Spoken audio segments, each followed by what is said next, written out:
So hello and welcome. Today it gives me great pleasure to be able to interview Sue Ellson, who is the actual author of this amazing book, if you can see it there. This book is called 120 Ways to Achieve Your Purpose with LinkedIn. Now the funny thing is that I actually was going up north to TI to do some training and saw this book at the airport in Cairns and thought, wow, that'd be a great guide for my students and I can share it with my students.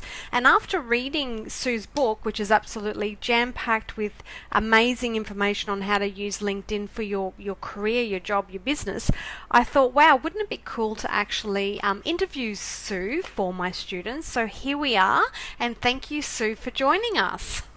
You're most welcome. Thanks for the invitation, Leanne. So, Sue, can you share with me, how did you get involved with LinkedIn? So I've been playing around with social media for 12 years, well, not playing around, using it, and I'm always intrigued as to how people actually use or get involved with social media. So would you care to share that with us? Absolutely. Well, first of all, it's a result of me moving from Adelaide to Melbourne, and I actually, believe it or not, found the transition difficult. And so several years later, the last subject of my university degree was a research project. So I surveyed 96 people who'd moved to Melbourne within the last 5 years, and that created some results. Most people wanted a 24-hour telephone advice service, but the next most important thing they wanted was a website. So my first website went online in 2001, and it's called newcomersnetwork.com. And then, of course, because it was a network, I had to find ways to network. And LinkedIn was one of the social networks I joined. I actually joined on the 21st of December 2003. So I'm one of the first 80,000 people in the world on LinkedIn. In the old days, you used to have a number in your profile. Mine was 77832. So it's like my, conscription number or something. But no, that's how long I've been on there. I've always used the free account.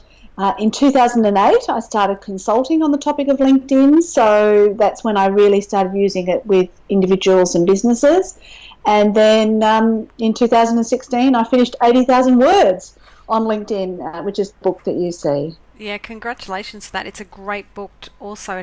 It's very easy to read, which is what I always find easy, when reading a book. I don't like to be jam-packed with information, but it's very, very good.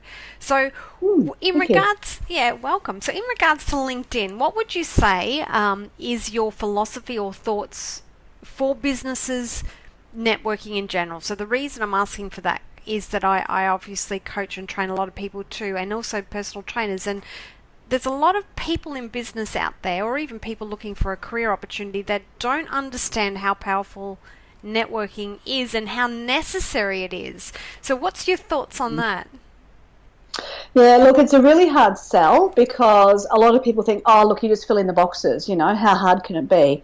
But the reason I called the book 120 Ways to Achieve Your Purpose is distinctly that. You can use any tool in business for your purpose, and that's what you should be using it for.